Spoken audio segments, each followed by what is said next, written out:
Hey everybody, I'm Katie McDoyle and this... Hey gang, how are you doing? Welcome to another edition of the Detecting History podcast. You might be able to hear it in my voice, but I'm not very well. Ooh. I managed to have a lovely trip down to Devon. I had a lovely go detecting on the beach with my new DS2, which was lots of fun. But I went to Devon and all I got was this lousy COVID. First time getting COVID and it's hit me like a ton of bricks. So I've been a bit quieter than usual on socials because get your tiny violins out. I feel terrible. But on the plus side, I will be over this beast in time for Christmas. So there's always a silver lining. Glass is always half full. Today we've got the wonderful Ellie and Lucie from Rome and Found. Such a wonderful, wonderful interview. Lovely ladies, really great chat. And they've got lots of very interesting things to tell you all about. In the meantime, I hope you're enjoying the Advent Calendar competition, the reveals each day, and another big thank you to Darren Booth, History on Earth, for the concept and production. And I also hope you're really enjoying the Detectress on the Detectress series. So we're up to Season 1, Episode 2. And a big thank you to Ellie, Miss Detectress, Ross, Detector Ross, and M Loves Old Stuff, as well as my co-host, Carl, the Mental Detector. So you can look forward to those over the next few weeks. Enjoy this week's episode, gang. I hope you're all doing well. If you can get your vaccines, your flu vaccine, your COVID vaccine, I highly recommend you do. This is the one occasion I'm actually too young for something. I'm not eligible for a COVID vaccine. But believe me, if I was, I'd be getting it. So good luck to you. I'll speak to you next week. Bye.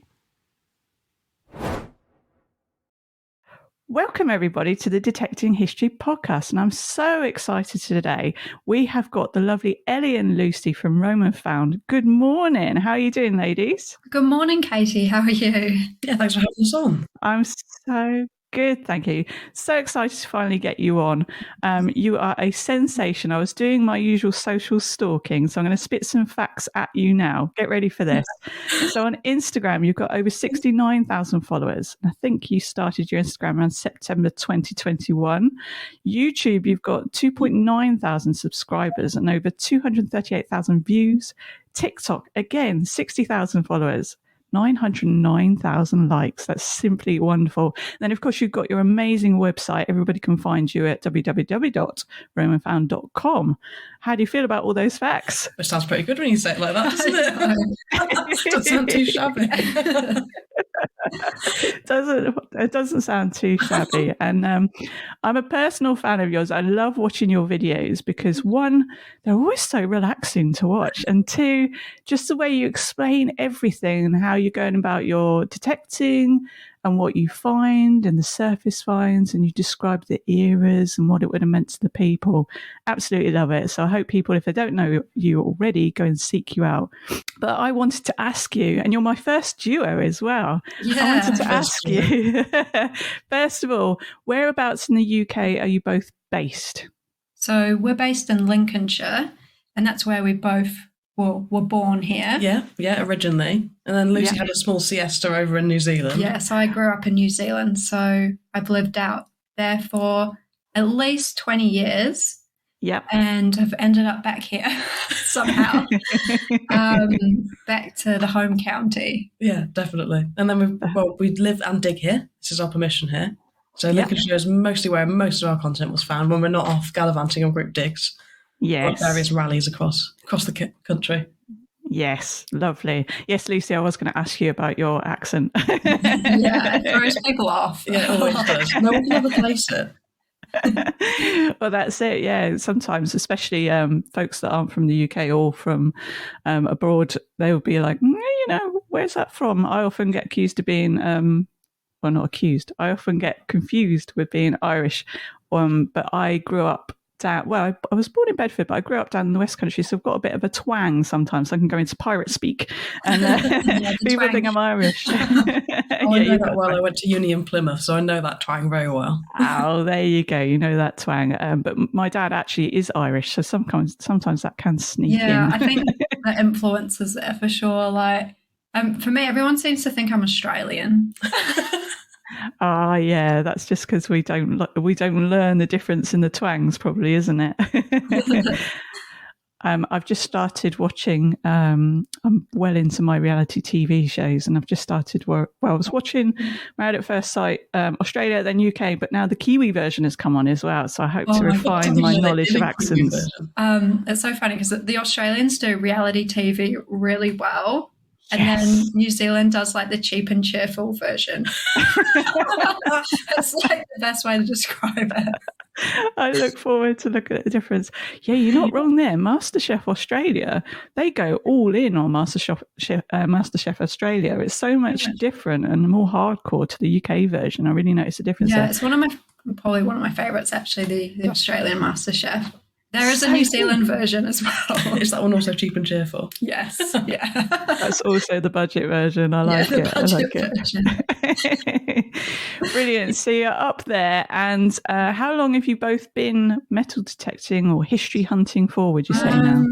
I think is it over 3 years now? Yeah, over 3 years metal detecting exclusively. Yeah. But we've both sort of hunted for history probably through our whole lives.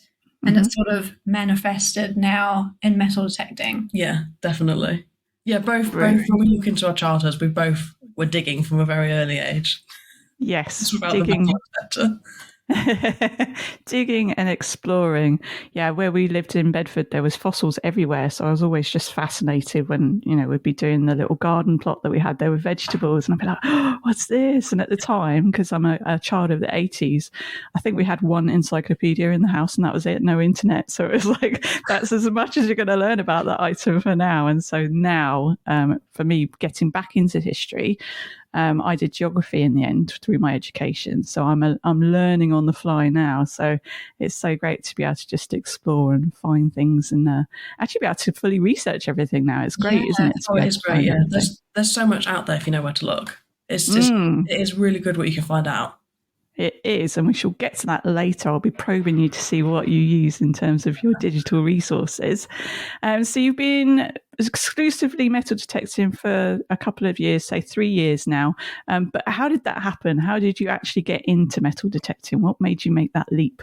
Well, I guess for us, it really sort of started with lockdown. And because we both found ourselves trapped back in Lincoln. Yeah, we were both trapped here during lockdown, and I can't remember which phase of lockdown it was, but it was like only three things that you're allowed to do. It was like golf, fishing, metal detecting, and just like walking. Yeah. So we ended up picking metal detecting and just started in the garden, and we found a penny. Yeah. It was a half penny, a ship's half penny. And a naval button, and that was it. We were like hooked.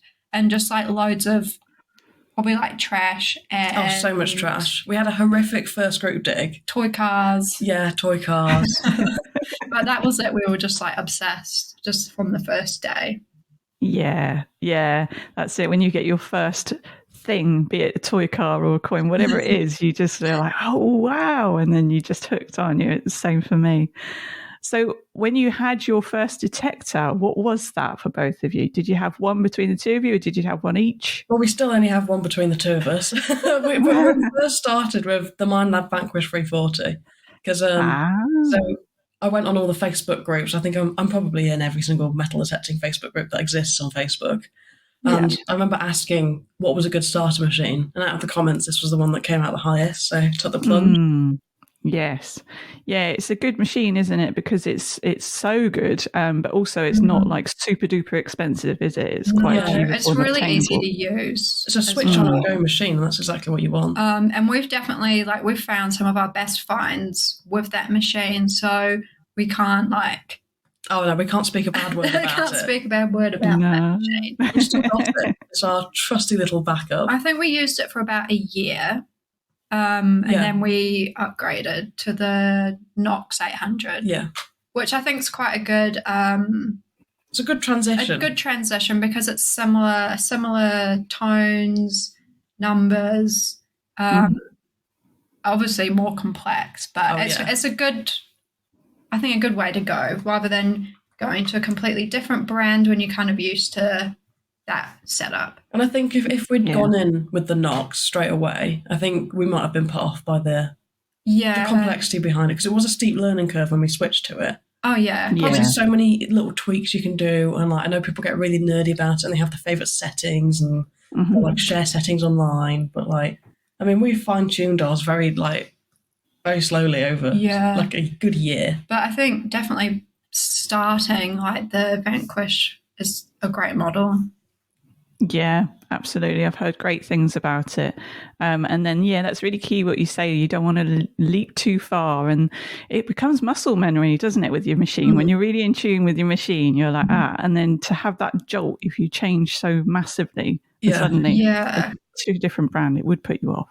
Yeah, I think we did it. I think we were lucky with we did our research. We did do our research, yeah. And it's been not too difficult for us to sort of get better at what we do. Well, the Vanquish was great to start because we didn't have to worry about technology or anything. Like if we started with something more, all we had to worry about was metal detecting, and that was what we wanted. And I think that's the thing with this hobby can be really intimidating, just because of all the technical gear and that sort of knowledge that you need to have. Like it can be quite, like I said, intimidating to get into. So I think the Vanquish keeps it simple, keeps it easy.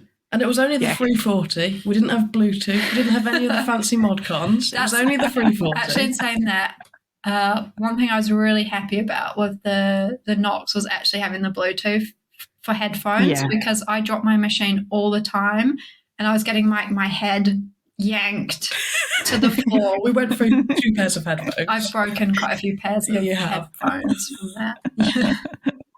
It is good. I walk along and I've got like my fines pouch is one of these ones that's a utility belt, and it's on my hip, and then on my right hip I've got my Garrett serrated hand shovel thing, and then so if I have wires around, you end up getting caught in everything, and it affects your swing and just the comfort, doesn't it?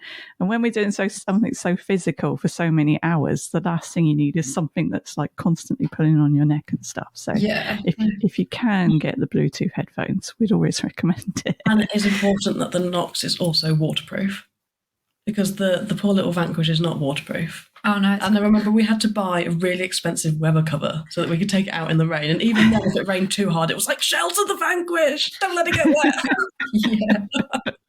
But you did not have to worry about that thing. No. Oh, that's good. I didn't know that about the Knox. Yes, that's right. So I'm just moving up from an XP ORX, and so the remote control on that is not waterproof. So then there's the same thing, because in some ways it is still such a small industry. When I got that and then I realised it wasn't waterproof, then I had to seek out a cover, like you say. That's not always that easy, is it, to find the right kind of cover for your control and then you find box. yourself shocked how much you have to pay for a little bit of plastic. Yes, exactly. You're like, but I need it, so I'll get it. And then, heartbreakingly, I've seen some people that have been out beach detecting with machines that aren't waterproof, and they've kind of gone to find something. They've lent their detector against like their spade, and then a wave's come in, a rogue wave, knocks it over into the water, killed their machine. So, heartbreaking. I was going to say, that's the one thing we've not tried yet. Yeah, no, we've never actually done beach detecting. Tried beach detecting. Oh, you must. We're quite landlocked. Yeah, we are a bit landlocked. Yes, that's the trouble, isn't it? We're not too far from the coast. No, but they have been cracking down a bit. Yeah, they've been locking down the beaches near us. I think you have to get a permit now or something from the council. Oh, really? Yeah, for the good spots anyway. Oh, it was so much controversy online when they did that. Yeah. Big wow. People were in uproar. So this is Crown Estates beaches. They're making I think it might, permits, or their own beaches. I'm sure it's Lincolnshire Council that has done. I can't tell you. I'm not sure. Not sure on all the nitty gritty. Top tip: double check if you're in that area. Yeah. Yeah, my parents are in North Devon, so there's some lovely big beaches in North Devon, Woolacombe Beach, Sawton Sand Beach, that I can get on. So I've done it a couple of times, but unfortunately both times I've done it with the ORX, I've just come away with many, many bottle tops and bits of can slaw and that kind of thing. But I need to go down and kind of dedicate a day to it and see if I can tune in to the salt mode on that machine. So we've done your machine. What other bits of gear do you use when you're out and about? Now, I just want to say to everybody, if you go to the romanfound.com website, you've got on your field notes section your gear list, which is really helpful. So I went and did my research there. But if you want to tell the listeners. Oh, you have done your research. But yes, I mean, that's a good place to start. I suppose I'm the one with the rest of the gear. Yeah, I mean, we get asked that question a lot. It's sort of like in the comments on socials. So we're like, well, make the list and then send people to the list. But I guess in terms of what about my gear's the only other thing I have is headphones. Yeah. And my fines pouch, which I fill with pottery usually. Across the surface. But this is quite funny. The headphones that I like are the Nocta Legend headphones. So I use those with the Equinox. Mix and match. Yeah, just because they're really comfortable. So because when we go out, we're digging all day. So having headphones on all day can sometimes I get like headaches from it. Where I found the Nocta headphones I can wear for longer without getting much like headache pain. Because you'd often have to rip the Nox ones off after a couple of hours. Yeah, just because it's just too painful. And I like that they talk to you. Yeah, they do. They say they're on or they're turned off. Power on. They're connected. Good. Okay. Confirmation. I don't think there's anything else that I personally use. Your phone, because you're the filmer. Yeah.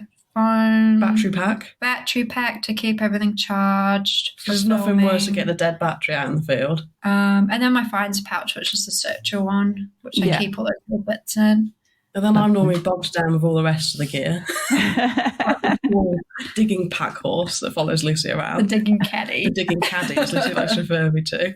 So I normally have my fines pouch, which has normally got 2 fines tins in it, both searcher, got a coins pod and the artifact tin, because we like to keep them separate, because if we're having a really good day, then it gets a bit cluttered and you don't want to risk losing something. Exactly. So we keep them separate.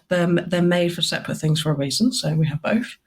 Then we've got a little fine spray, which is normally full of distilled water, just for spritzing those fines clean, which is better for the videos and better for us knowing what we've found in the field, so I can make sure that I'm noting down next to my identification, my little GPS, what it is. Nice. And then, what else do I have? My edge digger, although I have had to start attaching it to me. Got it on a bungee cord because I don't know what happened about a year into me having an edge digger. I started losing it, didn't I? Yeah, it was like over a few weeks and Ellie lost it like 3 times. Yeah, like I don't know what happened. There was like some kind of mental block happened. If you were at the Rodney Cook rally last year, then field 14, my edge digger's still there somewhere. Lost.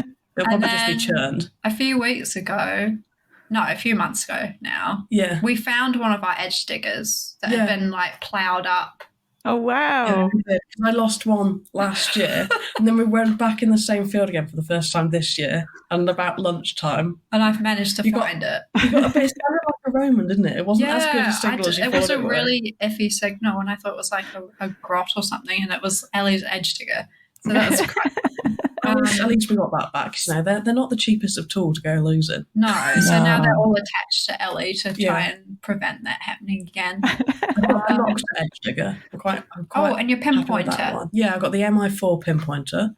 I love that one actually. Used to have a Garrett Carrot, which I did love, but he went funny on me, didn't he? Yeah, and it was like eating through batteries. I'd have to change battery halfway through a dig. Like, wouldn't last 4 hours, a whole battery.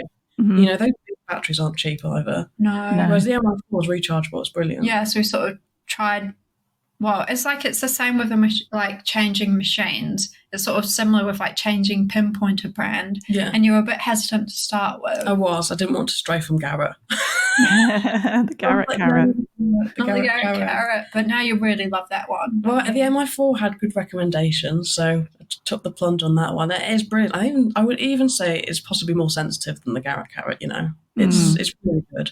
Mm-hmm. I do like it a lot. Do I have anything else? The spade. We just use a B&Q spade at the minute, a B&Q special. Yeah. They're always good, aren't they? You can't fault it. If it's not too weighty, absolutely. It's easy to get them, isn't it? Just pop down the road. Interesting what you were saying about your edge digger and losing it. So that one that you lost, that'll be there for years to come, a detectorist to find. But maybe you need to like etch in your website address on it. And so if you lose another one, there's someone that recovers it.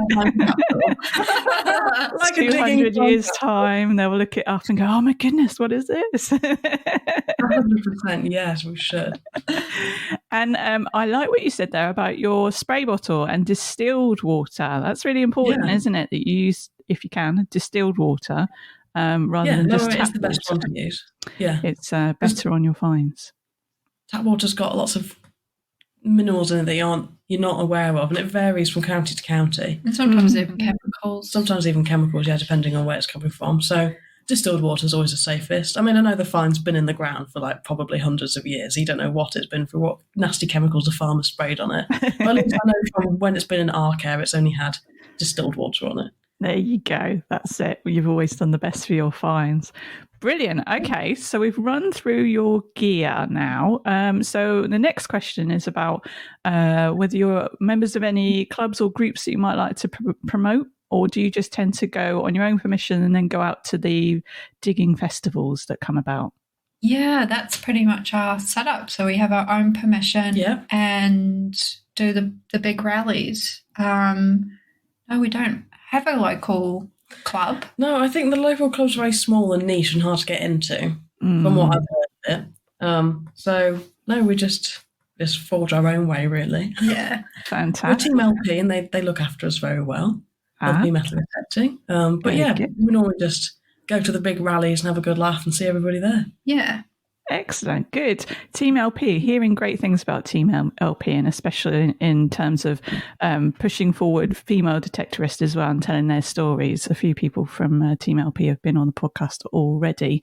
And yeah, sometimes it's tricky depending which area of the UK you're in, whether there is an actual local club. And because it's suddenly got popular since lockdown, quite often they can't accept new members because they're already quite, got a lot of members already and can't accept any more numbers to the digs. It becomes a bit of a nightmare, doesn't it, in terms of parking and things. You can't have unlimited numbers sometimes. Brilliant. Okay, so in terms of permissions, when you go about getting your permissions, how do you do that? Have you got any top tip for the listeners on how to go about getting permissions? Oh, top tips on permission. Number one, I'd say, is be prepared for rejection. Develop a thick skin. Try not to take it too personally. Which can be difficult because I definitely take stuff personally and I'm quite sensitive and introverted. And it definitely helps a lot that Ellie is an extrovert because I will...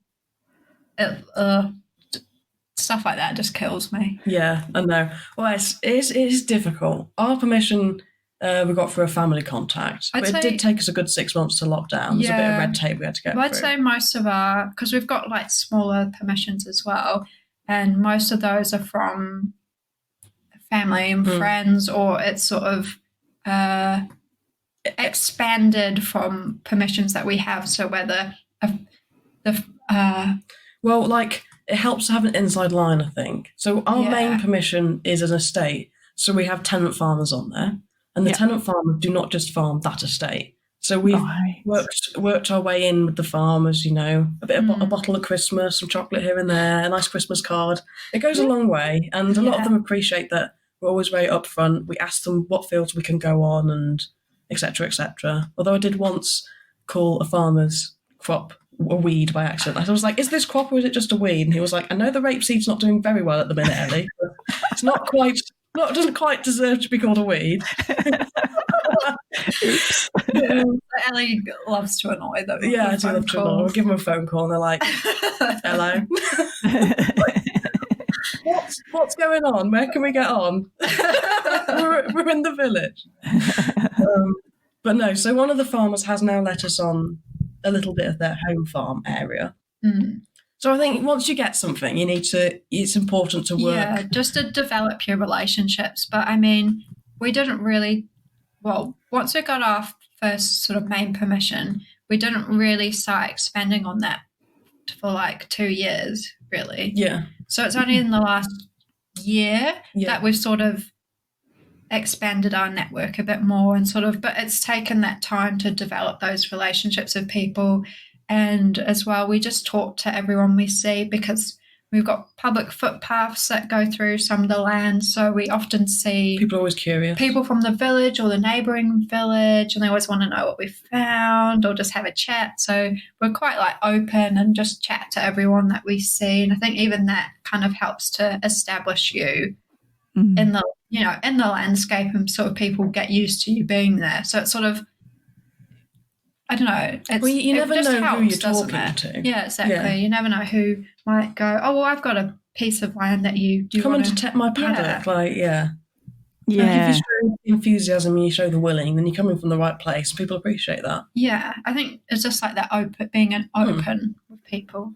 Yeah, absolutely. Yeah, genuine and open.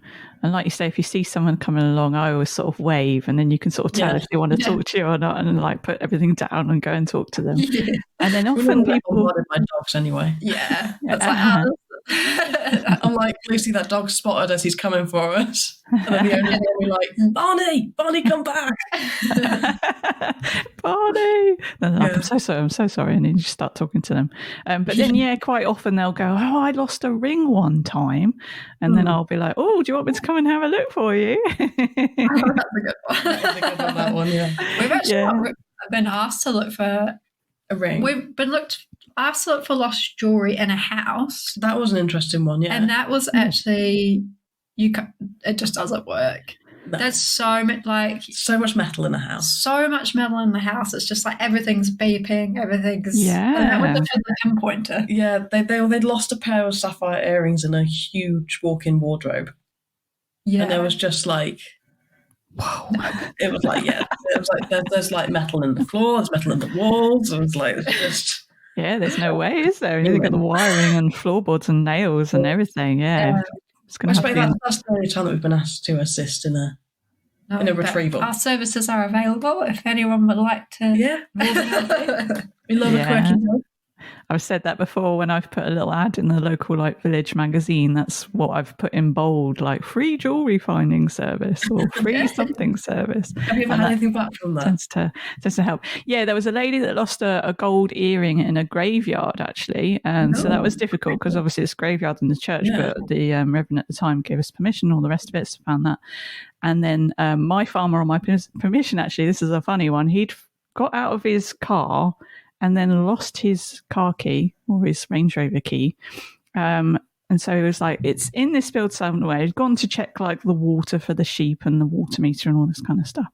So he was like, I've lost it somewhere. And I was like, are you sure it didn't just fall out of your pocket like when you got out of the car or whatever? No, I've lost it somewhere here. So I looked and I looked and I looked and I looked and I was like, are you sure? And did you check where you were in the water meter cabinet where it's locked? He's like, yeah. So I kept trying. I was like, I've got it, because it was my main permission farmer as well. I was like, I have to find it. The pressure. He's going to think I'm rubbish. And then, I don't know, it must have been about 2 weeks later, and I'd been out about 3 or 4 times, and I had my nephew out with me trying to help me as well. And then he sort of sheepishly messaged me going, what a metal detectorist know, hey? And there was a picture of his key, and I was like, where did you find that? Anyway, he went, I'm really sorry. I had actually locked it in the water meter thing. So I had no chance of finding it. And where he swore he'd checked, it was there. So yeah, I didn't feel too bad about not finding it. That is a good one. That is a good one, that. But yeah, farmers obviously have like that one nut or bolt that has to go on that piece of machinery. And you can imagine dropping that in a bit of long grass or something. It's just another way to sort of make them happy, or their farmer friends might need you too, so that's always a good in. Brilliant. Okay, right. So we're going to move on to your finds now. Now, you have found some amazing bits and pieces over your short time in the hobby. So what would you like to share with the listeners in terms of your best finds or most interesting finds?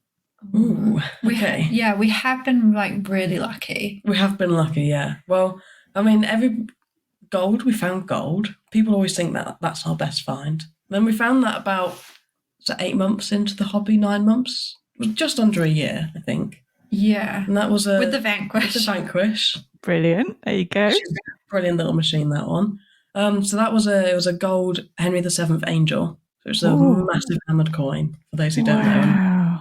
And that's sort of, I think it was at the right time sort of in detecting that you're like, hey, yeah, I'm hooked for life.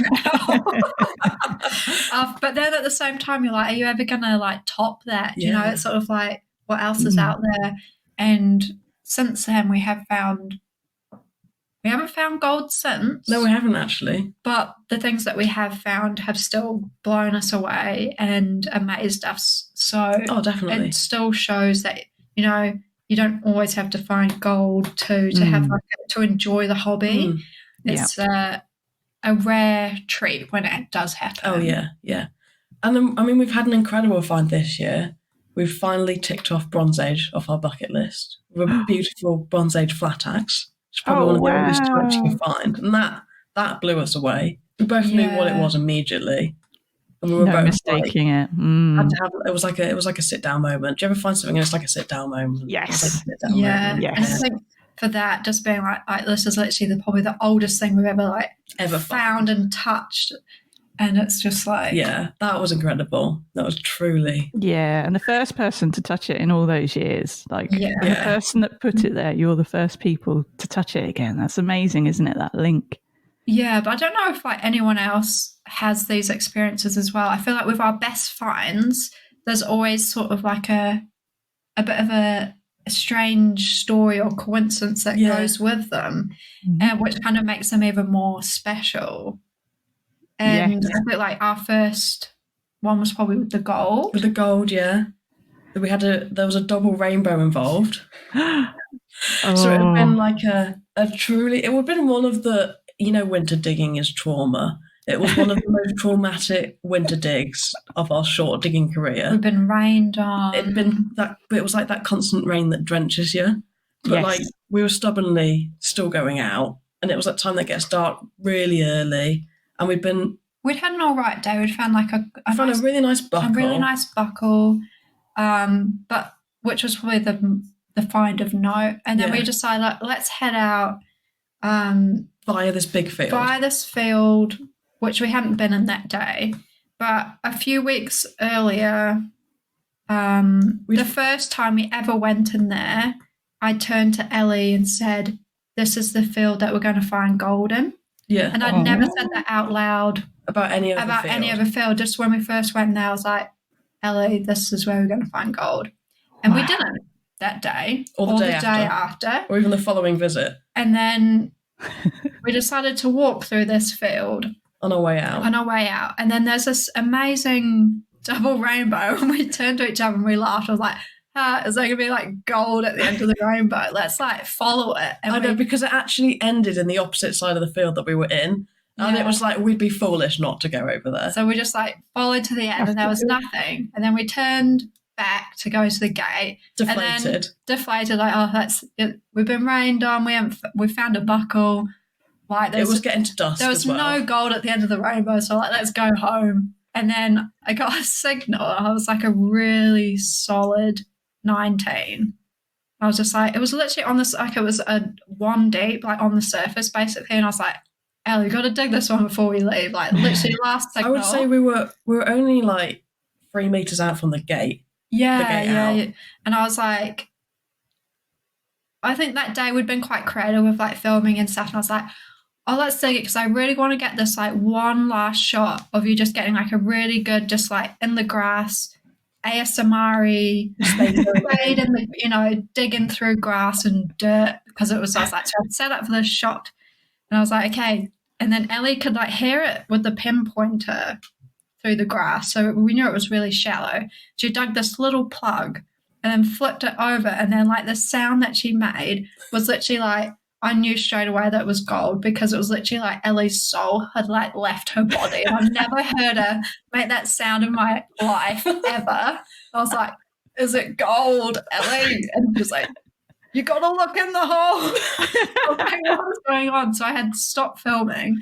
And I came around and I like started filming again, and Ellie like lifted the plug up, and the gold coin was literally. It's like, I don't think you could ever get over seeing just like a massive gold coin just looking up at you. Just sat there, literally a couple inches. Yeah. Basically in the topsoil, and we're just like, I think we were freaked out, and I couldn't even film properly, and it was just like so chaotic. So chaotic. And then we were shaking. It was in the family group chat straight away. It was like what? Yeah. So like there was gold at the end of the rainbow. Well, not at the end of the rainbow, but like literally. If we hadn't walked there, we wouldn't have walked the path that we took back. Yeah. Yes. So exactly. Spooky. So you knew there was going to be gold in there eventually, your sixth sense. Yeah. And then you went, it was pointing in the right direction.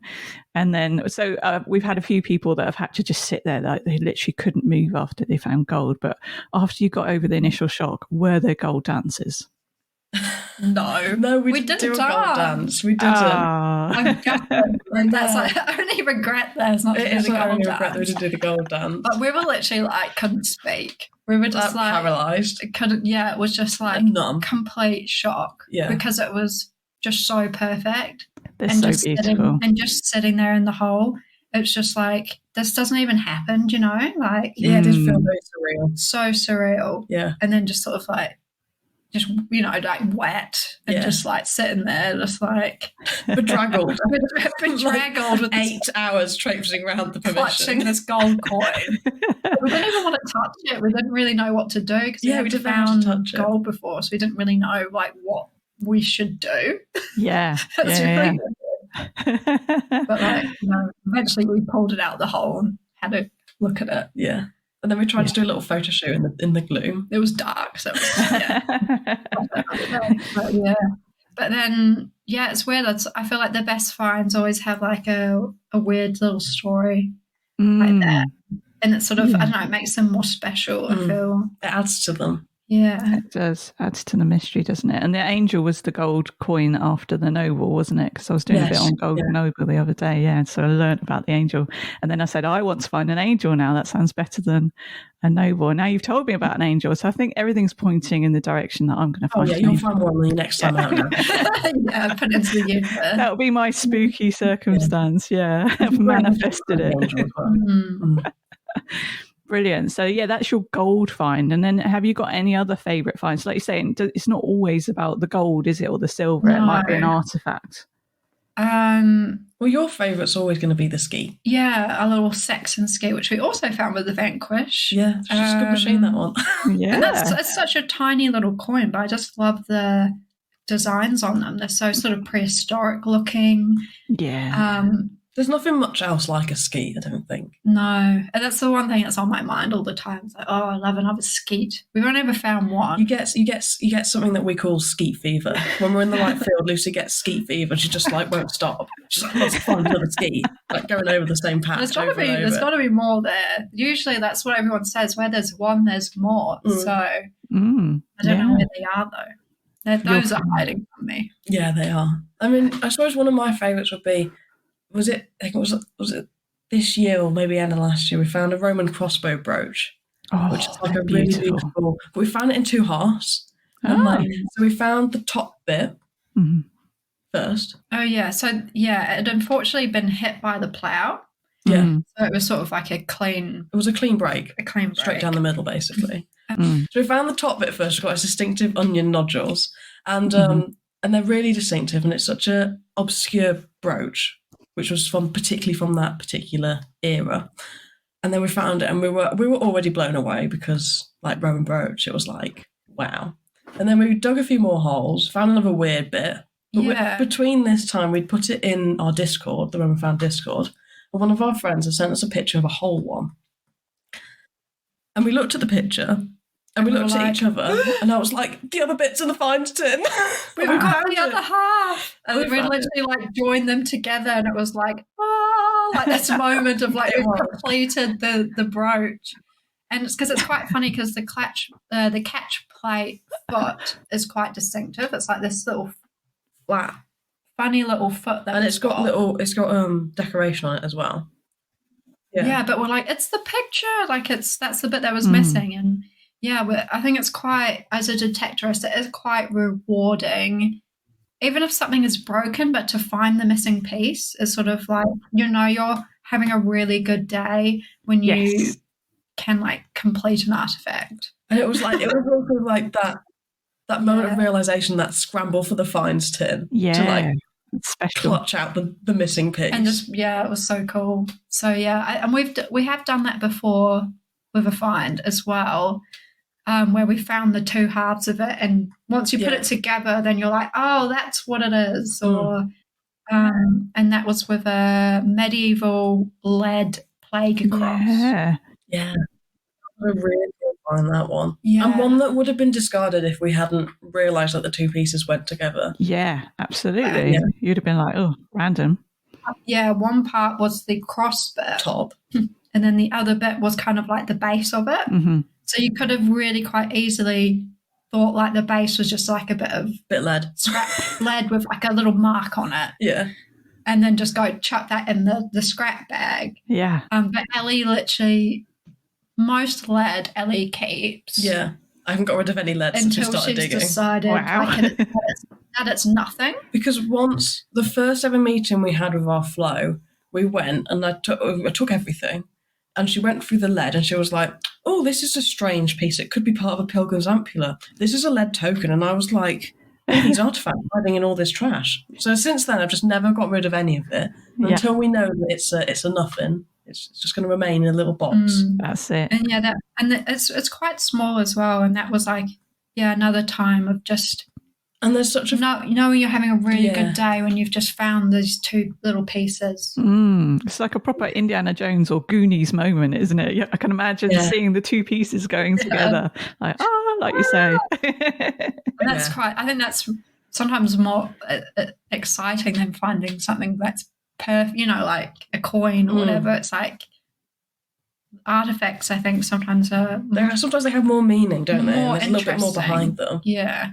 Yeah. Because, I mean, one of your other favourites would be the Victorian needle case, the brass needle tin that we found, which is like the Victorians made such beautiful artefacts. And this needle case, it would have been someone from high society at the time because it's so elaborately decorated.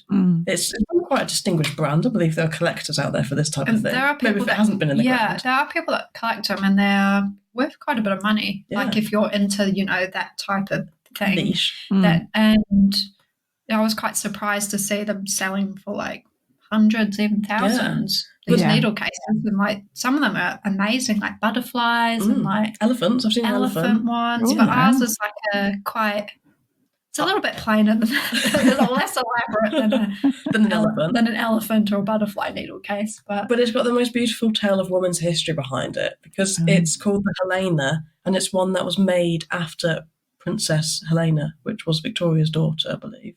Yes. Yeah. And she's the one who did a lot for sewing and embroidery and gave a lot of women jobs at the time. She was like the patron for the Royal Needle Society or something like that. Royal Needlework Society? Yeah. Something like that. She was the one who's dragged it from like 15 women working in one shop to basically an industry.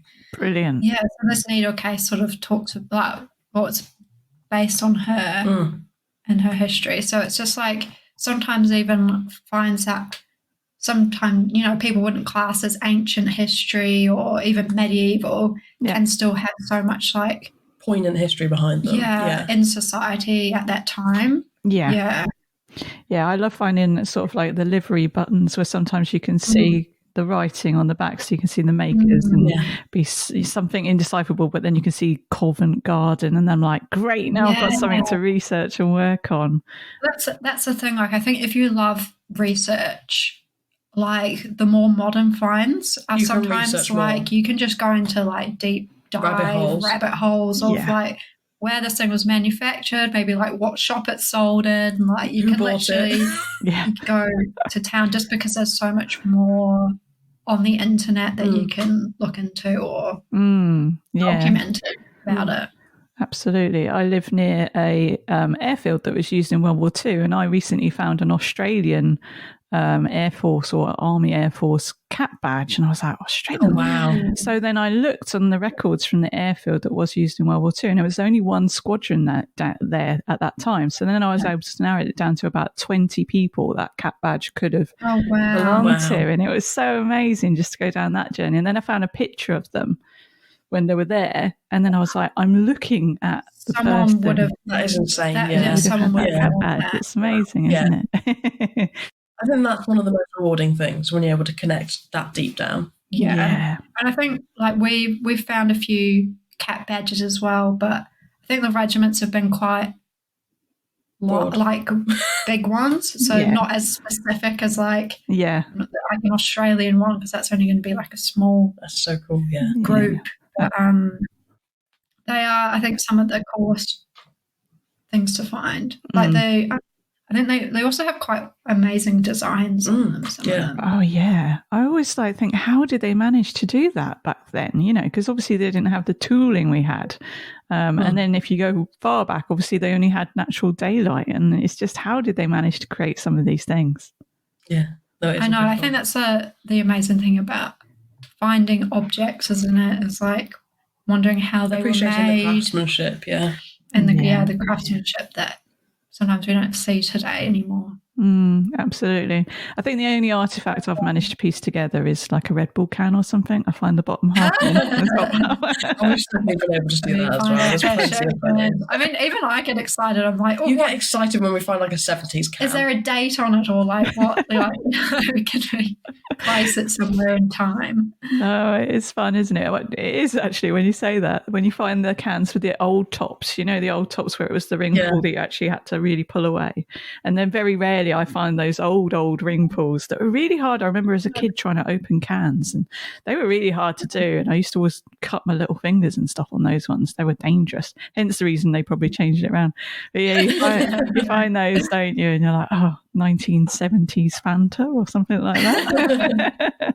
Have a little collection.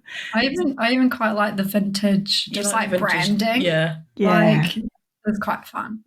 Sometimes we find like shoe polish and things like that. Yeah, shoe polish. Yeah. Or cleaning old vintage cleaning products is quite funny. Yeah. Or if you come across like old bottles, sometimes randomly, won't you? You'll find like a pile of old junk. And in my garden here, actually, they've obviously used like a bit by the hedge as a dumping ground, and I found like really old Victorian sort of medicine bottles and things like that complete. Oh, wow, so that's lovely. I found those and cleaned them really up. Good, yeah. Okay, so still staying within the realms of finds then, what's your oddest or weirdest thing that you found, do you think? This is a difficult one, I think. I don't think we found anything particularly peculiar or weird. I mean, we found things in odd places, like because Upper Mission was quite large, and there's some very isolated parts of it. And like in one of the wettest, most isolated, randomest parts, we found like it was like 10 or 12 tops of cream, like cream tops, dairy cream tops. And it's like, was a farmer just sat here chugging all these bottles of cream and just like chucking the cream tops into the field, and they're all in the same area as well. My suspicion is a 50s dump or something. We've never found anything like truly crazy. I mean, the plague cross, would you say that's weird because of its connotations with the plague, and like it's a bit spooky, I think, because they would have been carried to ward off the plague or even buried with victims of the plague. So that's a bit spooky and weird. Yeah, but nothing too nothing too crazy. Nothing too unusual. No. I mean, we found a Victorian penny where she had her face scratched off. Yeah, I think we've found more weird stuff mudlarking. Yeah, than metal detecting. I think metal detecting, maybe we need to detect in weirder places. I don't know. Maybe. The thing is, there's no rhyme or reason, is there? We always say you'll be in the middle of nowhere and dig a foot down and find like a modern Red Bull can, like you say, or you might be like somewhere and something's like a surface find or, an inch down. You just don't know. Yeah, you definitely have times where you're like, how did this get here? Yeah, 100%, yeah. Yeah, absolutely. So you do mudlarking as well. Whereabouts do you tend to go off on your mudlarking adventures? On the rare occasion, we do London. We've both got permits for PLA. for the Oh, well Thames. done. Yeah. But that is when we can get down there. Yeah. And if we've got time whilst we're down there, if we're not doing something crazy. Yeah. But, you can't really mudlark in Lincolnshire very easily, not unless you go to the coast, but then it's a bit difficult. That's more like beach coast. The Romans handily canaled most of our rivers, so they're a bit dangerous to go wading in. Yeah, absolutely. Not good, and you'll get mangled by the shopping trolleys and things, won't you? Yeah. Some amazing stuff have been dredged out of the rivers near us. Yeah. Yeah. Oh yeah. Oh yeah, some crazy stuff. Like there's the Witham Shield, which is like a Bronze Age shield. No They way. found in the river near That's us. in the British Museum. Yeah, it's crazy, that one. Wow. I know, they're always dredging out crazy Do things. they find any like Viking? I feel like I'm there's sure they something found a Viking. helmet or something, or a sword. They've definitely found some stuff like that. I'm sure a sword has come up. It's less mudlarking and more river dredging. I mean, I do wonder if anyone's like ever had like permission to just like scuba. Like people who do like underwater detecting.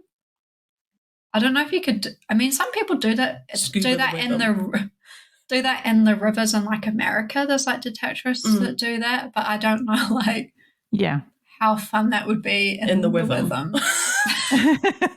Murky water. Yeah, I'm not too sure about that. There's that program that was on the History Channel. I can't remember what it was called, but I think it's Aquachigger, and he was here with a British guy, and they were detecting in rivers around the UK. They obviously got a special permission from estates and stuff where rivers had run through, and they found some interesting stuff, cannonballs and all that kind of stuff. Yeah, but I don't know how. They find some crazy stuff on the Thames mudflats, but that's also dangerous as hell. Yes, but like they find like cannonballs, whole Roman pots. There's some crazy stuff out there. I mean, I want to know what's in our local rivers, but I don't think you'll get me in there. No, you definitely won't. No, not after seeing everything on the news recently and everything they're pumping into the rivers. Catch something nasty. Okay, cool. We will move on to then dry spells. How do you cope with your dry spells? I can tell that you don't give up, you two. So, but when you're going for a bit of a dry spell, what do you tell yourself? I don't know. I mean, I don't think we really accept a dry spell. We never let there be a dry spell because we'll just push ourselves to the brink of exhaustion. If we're out, usually we'll like sometimes quite determined not to leave until I found something. Which can be a bit crazy at times. But we're quite lucky. We do have a mix of like pasture and arable. So there's like a bit of a rotation that we sort of do where when we can't get on the arable because it's in crop or something, we then sort of move to pasture. So it sort of gives us a break and it's kind of a nice change of scene. So we've always usually have somewhere to go. But then I think you have different expectations from different seasons and different bits of land. So you have different ideas of what a dry spell is. Because like if we're on the pasture, then on arable we'll normally be happy with say like a Roman or like maybe a nice piece of silver or good artifact. But on the pasture, I feel like sometimes we'll find a Victorian penny. We'll be like, yeah, what a good day. We'll be like loving it. Found a Victorian penny. Like I think you've got different conditions bring about different ideas. What is a good day out digging? And I feel like just thinking. I feel like I generally have like a nicer general day on pasture. So it's less trauma, muddy. And it's sort of just like a bit more like you're in the countryside, so it's a bit more pleasant. So I think even if you don't find much, I feel like you generally still have like a nice day out. So I think dry spells, I mean, everyone has those digs where it's sort of like you come home a bit empty-handed, but then I guess it's better luck next week or whatever. But I mean, when I think about the most traumatic times digging, it is always in the muddiest arable land. Pasture's never traumatized me that badly. No, it's nice, isn't it, pasture? Because it's either like a bit drizzly and then it's just really a pleasure to dig your plugs, isn't it? Because it's just dead easy. Or it's like, imagine a beautiful spring day or summer day and it's early in the morning and then you can just like lean up against a tree and eat your sandwich and hear the birds sing. It's always a pleasure, isn't it? Always a pleasure. Always a pleasure. But when you talk about the trauma of muddy winter digs, which is what I've just been through when on that club dig, yeah, it's hellish, isn't it? And then you just got that, everything's caked in mud and yourself and your detector have to get in the shower. It's just a bit crazy. Yeah, we literally just sort of made the transition to pasture. Yeah, like, we made the choice. Was that last week? Last week. It's sort of like, yeah, we've had enough of the mud. Yeah. Well, it gets to the point where you can't even turn the pinpointer on because you can't see which end you're looking at because it's so muddy. It's just become a thing. And then actually, I guess as well, there does get to a point which we're not at yet where the arable's just too frozen to dig. Yeah. Where you can still sort of dig pasture in the frost. But frosty arable is just especially because we're clay-based. Yes, I can imagine. So you've got in the summer when it's really dry and hard to dig, and then of course you've got it in the winter where it's really frosty and cold and hard to dig. Yeah. Yeah. Each season brings about its own challenges. Yeah. And it's what you make of it, isn't it? If you're just out to like run off and try and find as many coins or whatever as quickly as possible, then it's probably more difficult for you. But I can hear from what you're telling me, and it's the same for myself. It's a whole holistic experience detecting, isn't it? You're not just going out to just try and find the treasure. You're just everything about it. No. And I think that's like, even with our content, particularly with the YouTube, we kind of like to be quite honest. So we will I'll do like a trash montage. This is like all the trash that we found, just to sort of show people like it is not find after find. You know, we have to dig a lot of holes. And sometimes we'll even go into a bit of the history around the finds people would normally discard, just to make this, because they are interesting, even though someone may not think they're amazing. Like, I think something that people loved when we did it was found a pigeon ring. So I did a little bit about, pigeon rings, pigeon ring history, a bit of wartime history, why pigeons have rings, what it's most likely come from. And people were going absolutely wild for it. They were loving it. They loved that more than the Roman coin we found that day. That just shows as well sometimes, like, it's not even like the best finds are the ones that people find the most interesting. People want to connect to something, I think. So if we have a dig where we literally find like one coin and it's just a load of just random stuff, maybe half of it trash, you can still get good content out of it because a huge part of it is just like the adventure of the day. Yeah. And like what we're experiencing, like if we see like some cool wildlife or something unexpected happens, like it's all part of the story of the day and like what we're experiencing. It's not just finding artifacts. So I think even a bad day we can turn into a good day in terms of getting YouTube out. And I think that's like can be a challenge when you are like a YouTube creator, is like that is expectation that you've got to have finds. Sometimes you think to show, have we found enough for a YouTube? And it's like, well, this happened, and then like we got hailed on, or like something like unexpected, and that it's like those moments that actually people connect with you on, So Absolutely. Then you think, well, I've had a really good day, so we still want to share it. Yeah. So I think that's kind of, it's like changing your perspective a bit sometimes. Like it's not always Roman hammered silver. Having to find stuff. It's actually just going out and having a good time. And that's sort of, I guess, because we do make content, it is a big part. Well, it's a huge part of what we do, but like our journey of that has like changed as well. Like we've had times where we've kind of had to draw the line. Yeah. And be like, no, we can't do this anymore because it's having a detrimental effect. Yeah. And at the end of the day, like what we're doing, we still have to enjoy it, and we still have to, it's for us when we're out there. So it's sort of like, what are we willing to like share with people, as well as make sure we're still enjoying what we're doing. Yeah. I think that's really important. Because we've always enjoyed making content about what we dig. Yeah, so we're creatives, and that's sort of like we started doing it naturally, right? Even thinking about where it was going, exactly. I think. Yeah, absolutely. Yeah, you've got to enjoy it, haven't you? And I said that a few weeks ago, just personally myself. I kind of felt pressure because everything had been harvested to get out every week and dig because, you know, it was coming to winter is coming.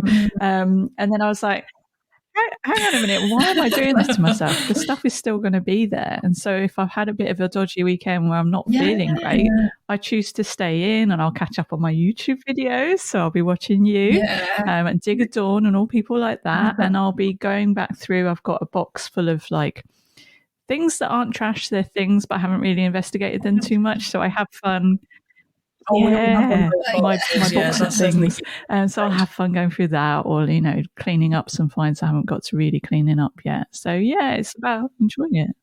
I mean, it's so true though. Like, even when we're out in the field, and some of the fields that we have are quite big, and it's just like, oh, you don't have time to get round all the spots that you normally like, or you just go, oh, we'll be there next time. You know, like it's not going anywhere. If there's something, if we haven't found it, or like, you know, it's. And I think metal detecting is a hobby that gives you a lot to do outside of the field as well. There's a lot of research. There's a lot of like finds looking after, cleaning, identifying, recording.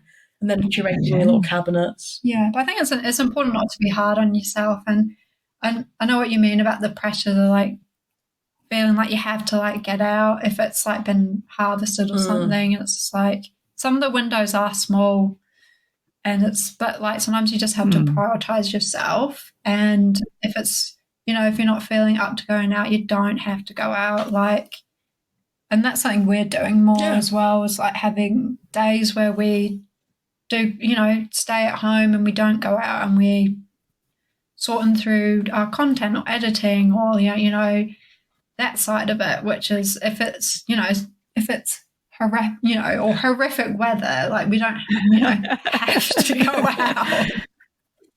So it's like the pressures, you know, just trying not to feel the pressures sometimes of. Yeah, and then work and family and friends, you need to make sure you distribute your time, don't you? And sometimes we just like to have a good old duvet day, don't we? We were just on the sofa watching some rubbish TV because we deserve it. And people need to remember, you know, you've got to look after yourself, absolutely. Yeah, all for that, definitely. Right, let's move on to the bucket lister section, shall we? So you've found an awful lot, obviously, but you must still have some items that are on your bucket list, your own personal bucket list. What would they be? Yes. We've got, I feel like a joint one we both really want to find. Yeah, so we've got a bucket list that we both really want to find, but it's a bit crazy and it's a bit out there and it's a bit niche. So as it should be on the bucket list. I know. So like we've done a load of research into the area and Lincoln itself, and you know, Lincoln was a big Roman capital, etc., and I've obsessed over every single find that's been found within a 100-mile radius of our permission. So one thing that's come up, right, is, so we know that Lincoln was an important Roman city and it was legionary fort, and then it became a colonia with its own forum.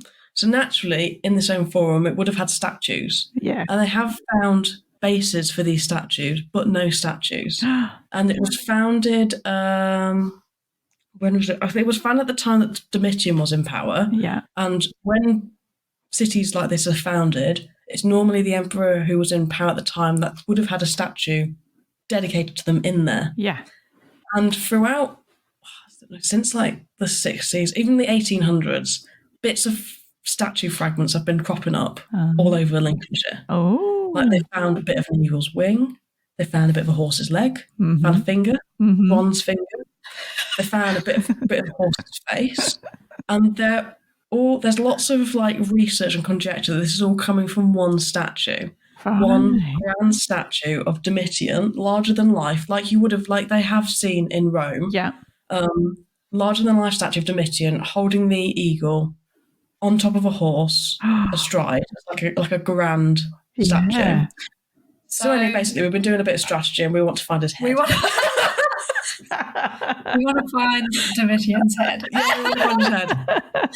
Which is quite funny. So every time we're out digging, we sort of get like a mystery signal or like we see like a big piece of like Bronze. We're like, is it a bit of the statue? We're like, is it his head? Is it his head? So that's kind of like our thing. Yeah, we want to find. It's definitely our thing. wow. You see, Domitian was one of the hated rulers, so it's quite natural to assume that his statue would have been torn down, because all effigies of him were torn down after his rule, Yeah. and it would have been broken down and scattered, and they probably would have been made as offerings, which is why you find bits of finger, bits of leg, bits of wing. Like I think they found like maybe the finger or a bit of it in sort of like a really wet boggy, wet area. So it would have been like an offering, like to the gods. Can you like dry this out, sort of thing, so I could grow some crop.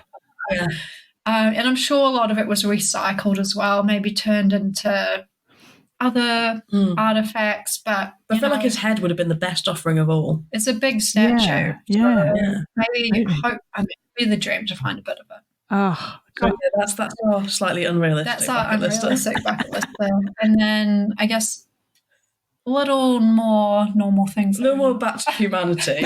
We'd like to find something simple, like a Gothic Vicky florin. Oh yeah, because they're so beautiful, and we don't often find a bit of milled silver. No, for us, we hardly ever find milled silver. We found a Victorian half crown, and that was so cool because that was the only one we found. Yeah, that was Vicky's old head. But we'd love to find a Gothic. We just think they're one of the most beautiful designs ever minted, and like they're just so like they're harking back to medieval like Gothic design. It's just the designer in us just wants to find one. Everyone needs to be impeccable. Yeah, needs to be perfect. Pride of place in the finds cabinet. Then, brilliant. I can't wait for the footage of when you find his head and one of you lifts it aloft like Medusa's head. You know that imagery, but it's actually your one's head. You're gonna find so it. Unreal. I mean, I feel like we all have these little things that we'd love to find. Ours just happens to be the Roman head of an imperial statue. To be outrageous. But totally achievable. And like you said, when they written them down, I have a whole folder with like everything printed out and like maps and like triangles drawn on them, and like it's a proper treasure hunt. This is, isn't it? You're proper going to treasure find hunt, it. I love it. Right, brilliant. Well, I love those two items on your own personal bucket list, but we have our ultimate bucket lister list on the Detecting History podcast. So we've been putting together all of the items the different guests have suggested could be on all of our bucket list, and it can be something outrageous and out there, or it can be something quite achievable. So my ask is, and usually it'll be one per interview, but we have two lovely guests today, so you can both place an item on the ultimate bucket list list. Can I take the Gothic florin? You could take the Gothic florin. Brilliant. The Vicky Gothic, because I think that's a universally loved coin. Yes, and very achievable. Quite rare to find in really good condition, but like achievable, I think, for the bucket list, that you want to take that off. Yes, love it. So I'm going to have that. And Ellie, you can either be outrageous or something achievable on there. I mean, if we're talking in the terms of a bucket list, I think, have you really been digging if you haven't found your first proper beautiful Roman phallus? Like a really nice, do you know what I mean, like a good quality metal content one from any reign. I think a really nice Roman has got to be on there. It doesn't get much better than that. Ooh. There you go. I love it. And you're right. Yeah, you've both achievable. You both got to try and vote both of those items. Absolutely. And not the fantasy. I think bucket list is kind of like you've always got to have something out there if you want. I don't know. I feel like a bucket list, like you have to be able to tick it off. Otherwise, it's not a bucket list because you've got to tick them off. I mean, for us, otherwise you die with an unfinished list. Exactly. For us, when we first started, the big bucket list was a Roman coin. So I feel like that's got to be up there. Yeah. While we are Roman found. Yeah.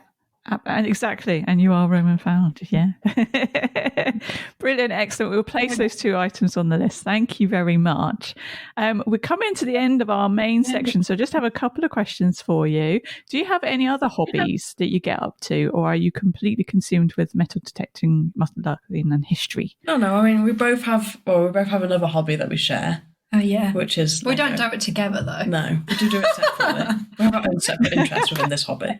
Yeah. And that would be Lego. Yay! Yeah. I'm a fellow Yeah. Lego girl. You can't see, but above me I've got the space shuttle, and I've got the space station, and I've got the architect sets over there. So I've got the Eiffel Tower and the Adidas Superstar trainer. I love my Lego. Ellie loves the space. I'm obsessed with space. I collect exclusively space and medieval things. Brilliant. So I've got, and mostly 1980s. I love the vintage Lego. Oh, cool. I've got all the vintage space Lego, vintage castles. Yeah. Like, that's my classic Lego. Classic Lego. space, classic castle.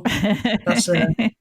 Although I do really want the Viking Village. Yeah, I think we both want that. Both want the Viking Village. The new one that's just come out. Oh, it just looks insane. Yeah. And I'd love the castle as well. The new one they brought out, that's the new old one.